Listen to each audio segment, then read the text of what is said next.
दोस्तों स्वागत करते हैं आपकी इस नई धमाकेदार वीडियो में। गाइस आज की इस वीडियो में हम जो है जनसंख्या और उसकी जनसंख्या के विवरण के बारे में बात करने वाले हैं।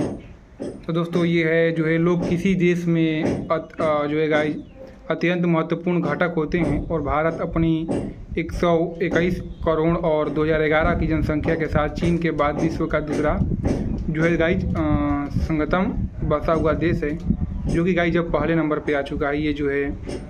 ये गाइस जो है रिजल्ट 2011 की है और तर्क भी इसके दिए गए हैं दोस्तों। और दूसरा बसा हुआ देश भारत की जनसंख्या उत्तर अमेरिका, दक्षिण अमेरिका और ऑस्ट्रेलिया की कुल मिलाकर जनसंख्या से भी अधिक है। और प्रायः यह तर्क दिया जाता है कि इन बड़ी जनसंख्या निश्चित तौर पर इसके सीमित संसाधनों पर दबाव डालती है और देश में अनेक सामाजिक आर्थिक समस्याओं के लिए उत्तरदायी है। गाइस जनसंख्या का विवरण ये है कि परीक्षण कीजिए कि इस दर्शाए गए जनसंख्या और जनसंख्या का घनत्व तालिका से जांच कीजिए कि तमिलनाडु, मध्य प्रदेश और दोस्तों राजस्थान, कर्नाटक, गुजरात के साथ उत्तर प्रदेश, साथ ही साथ दोस्तों बिहार भी, पश्चिम बंगाल और आंध्र प्रदेश की जनसंख्या जाए दोस्तों मिला करके 76% भाग। और दूसरे जम्मू कश्मीर दोस्तों जो है जाए 1% है जम्मू कश्मीर की जनसंख्या। भारत की जनसंख्या का कितना प्रतिशत है तो 1% है दोस्तों। और यही चीज़ें हैं जो कि मैं आपको बता रहा हूँ गाइस। 1 मिनट। और दोस्तों भारत में जनसंख्या का ऐसा असम स्थानिक वितरण देश की जनसंख्या और भौतिक, सामाजिक, आर्थिक तथा ऐतिहासिक कारकों के बीच घनिष्ठ संबंध प्रकट करता है। जहाँ तक भौतिक कारकों का संबंध है तो यह स्पष्ट है कि भू विन्यास और जल की उपलब्धता के साथ जलवायु प्रमुख रूप से दोस्तों वितरण के प्रतिरूपों का निर्धारण करने वाली चीज़ें गाइस छोड़ने वाली हैं हमें देखने को। 1 मिनट दोस्तों, थोड़ा सा ब्राइटनेस कम कर दूँ। और दोस्तों जनसंख्या का अनुपात जो है दक्षिणी और मध्य भारत के राज्यों के आंतरिक जिलों, हिमालय, उत्तर पूर्वी और पश्चिम कुछ राज्यों की अपेक्षा उच्चतर है। और दोस्तों मैं जो हूँ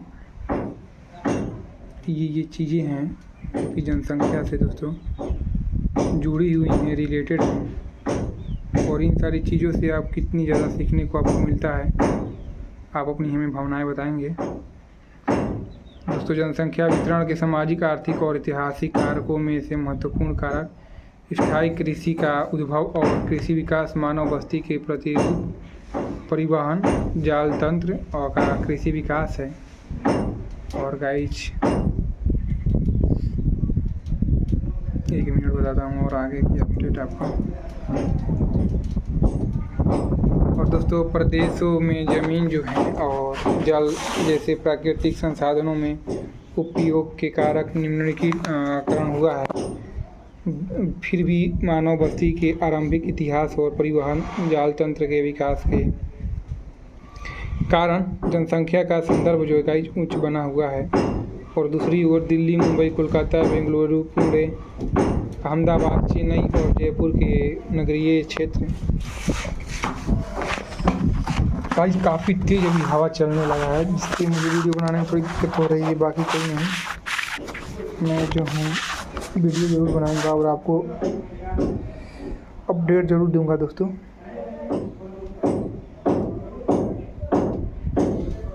चलिए गाइस आपको मैं बताता हूँ जनसंख्या का घनत्व। जनसंख्या जो है घनत्व को प्रति इकाई क्षेत्र में व्यक्तियों की संख्या द्वारा विभक्त किया जाता है। और इससे जो है तो भूमि के संदर्भ में जनसंख्या के स्थानिक वितरण को बेहतर ढंग को समझने में सहायता मिलती है। और भारत का गाइस जनसंख्या घनत्व 382 व्यक्ति प्रति वर्ग किलोमीटर है और 2011 में 1991 की संख्या का घनत्व 117 था। मतलब ये चीज़ें आप देख सकते हैं इसी से कि काफ़ी ज़्यादा बढ़ रही हैं। और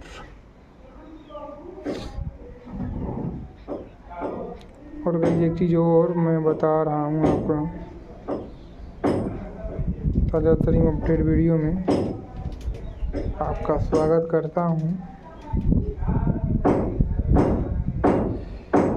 और दोस्तों, दर्शाए गए आंकड़ों में देश में जनसंख्या घनत्व में एक ही स्थानिक भिन्नता का आभास कराते हैं, जो अरुणाचल प्रदेश में कम से कम 17 व्यक्ति प्रति वर्ग किलोमीटर को से लेकर दिल्ली की राष्ट्रीय राजधानी क्षेत्र में 11,297 प्रति वर्ग है दोस्तों। और गाइज बढ़ते हैं अगले पार्ट की ओर, जो कि मैं आपको किताब के द्वारा पढ़ा रहा हूँ। जनसंख्या की वृद्धि की दोस्तों बात करेंगे, क्यों हुआ, कैसे हुआ, क्या है जनसंख्या की वृद्धि, क्या है। तो मैं आपको बता दूं दोस्तों, जनसंख्या की वृद्धि दो समय बिंदुओं के बीच किसी क्षेत्र विशेष में रहने वाले लोगों की संख्या में परिवर्तन और को कहते हैं। इसकी दर जो है गाइज को प्रतिष्ठ अभिव्यक्त किया जाता है। जनसंख्या वृद्धि के दो घटक होते हैं, जिनके नाम है प्राकृतिक नेचुरल और इंड्यूस। जबकि प्राकृतिक वृद्धि का विश्लेषण जन्म और मृत्यु दरों से निर्धारित किया जाता है।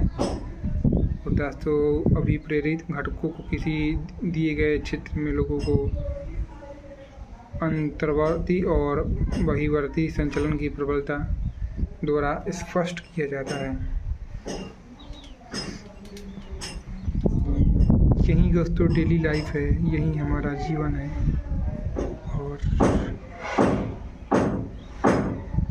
चीज़ें काफ़ी ज़्यादा दोस्तों बदल रही हैं इन सारी बातों को लेकर के।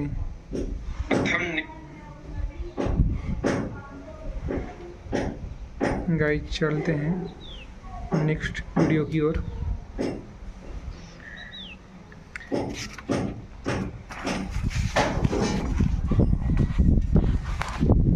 उन्नीस सौ एक से 1921 की अवधि को भारत की जनसंख्या की वृद्धि की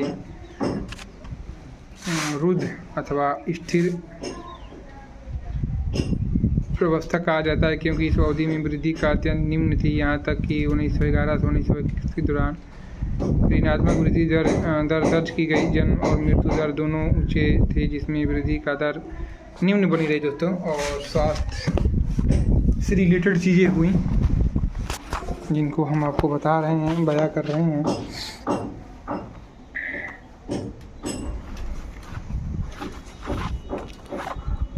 और 1921 से 1951 के दशकों को गाइस जो है, ये जो दशक थे,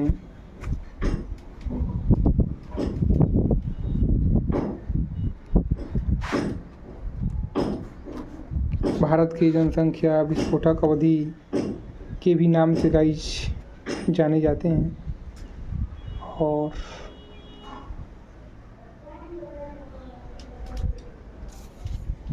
भारत में जनसंख्या विस्फोट की अवधि के रूप में भी जाना जाता है।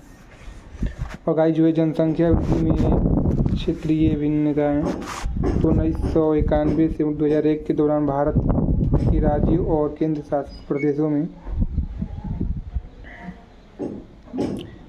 जनसंख्या की वृद्धि दर सुस्पष्ट प्रतिरूप दर्शाती है। केरल, कर्नाटक, तमिलनाडु, आंध्र प्रदेश, उड़ीसा, पुडुचेरी और गोवा जैसे राज्यों में निम्न वृद्धि दर पाई जाती हैं, जो दशक में 20% हैं गाइज। तो चीज़ें कम भी हुई हैं गाइज और ज़्यादा भी हुई हैं,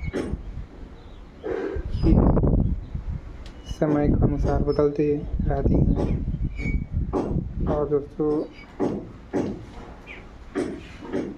इनिशिएट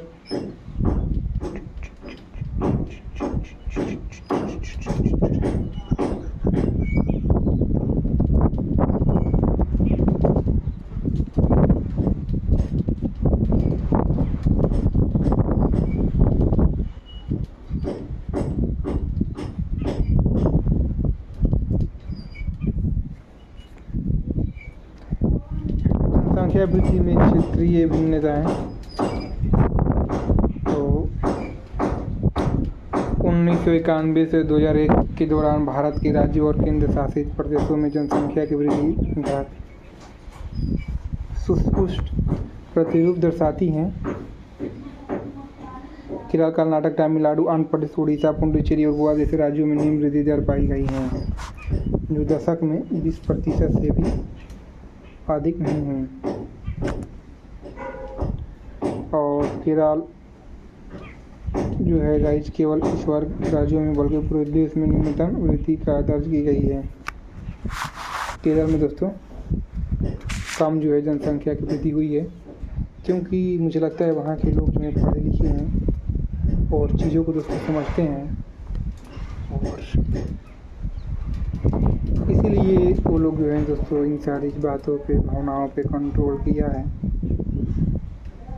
बाकी चीज़ें तो इस वीडियो में बात करेंगे हम भाषाई संगठन।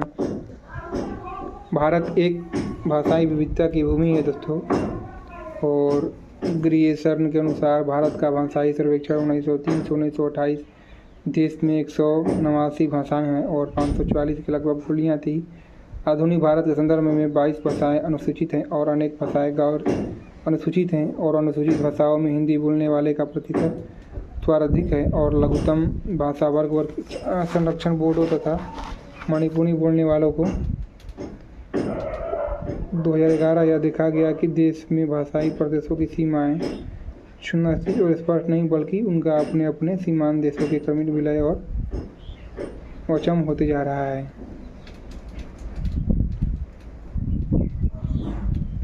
तो गाइज यही लोगों की अलग अलग भावनाएं निकल कर आते हुए हमें दिखाई दे रही हैं। तो आप इन भावनाओं में से क्या सोचते हैं, अपनी भावनाएं बताइएगा ज़रूर।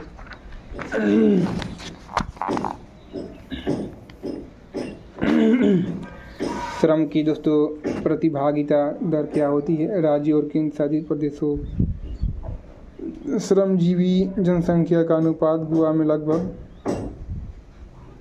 39.6%, दमन और दीव में गाइज जो है यही जो है 49.6% है। गाइज काफ़ी जो कि ज़्यादा है, और ये चीज़ें समय के अनुसार बढ़ती घटती रहती हैं, ये भी हमें दर्शाए गए हैं। ये चीज़ें दोस्तों बढ़ती घटती रहती हैं, मैं आपको फिर से बता देता हूँ। तो बढ़ती घटती रहने से चीज़ें काफ़ी ज़्यादा हमें एक नया ही मोड़ आते हुए दिखाई देंगे। और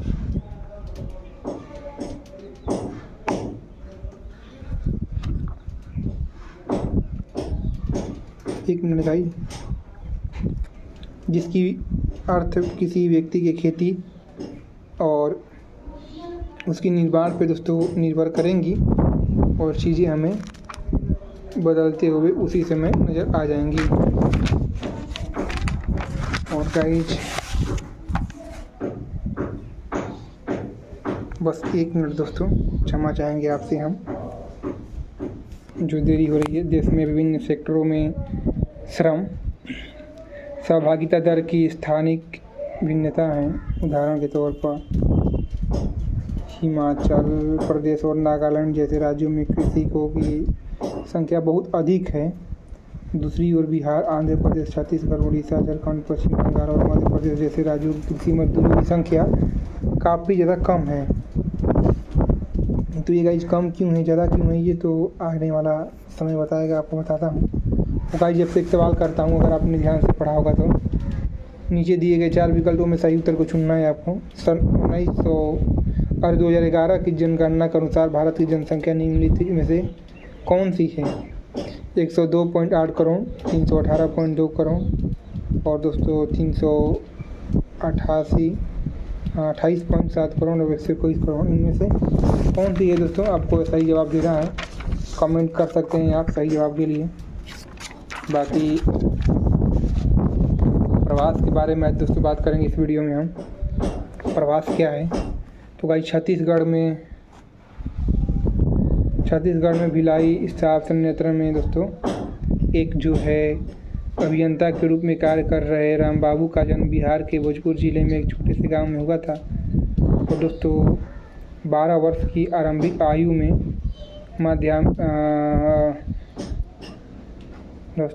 माध्यमिक स्तर का अध्ययन पूरा करने के लिए वह निकटवर्ती कस्बे आरा में चला गया।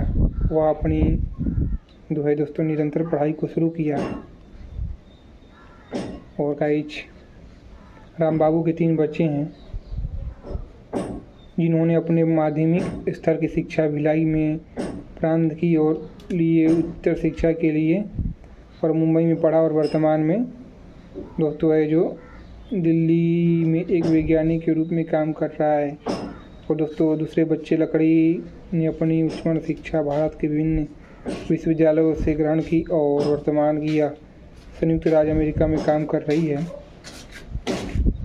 और यह कहानी केवल रामबाबू और उसके बच्चे की नहीं, ऐसे मतलब ना जाने कितने लोग दोस्तों हैं अधिक से अधिक विश्व कीर्ति प्रवृत्ति वाले बनते जा रहे हैं। लोग एक गांव से दूसरे गांव से शहरों में, छोटे शहरों से बड़े शहरों, एक दूसरे के देश में जा रहे हैं कमाने के लिए, जीने के लिए। दोस्तों अपनी पुस्तक मानव भूगोल में मूलभूत सिद्धांत में आप प्रवास की संकल्पना और परिभाषा को पहले ही समझ चुके हैं।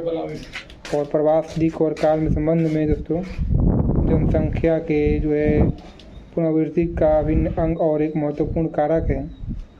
तो गाइज कैसी लगी वीडियो? अच्छी लगी तो प्लीज़ वीडियो को लाइक करिएगा, चैनल को सब्सक्राइब करिएगा। मिलते हैं नेक्स्ट वीडियो में दोस्तों, तब तक के लिए बाय। थैंक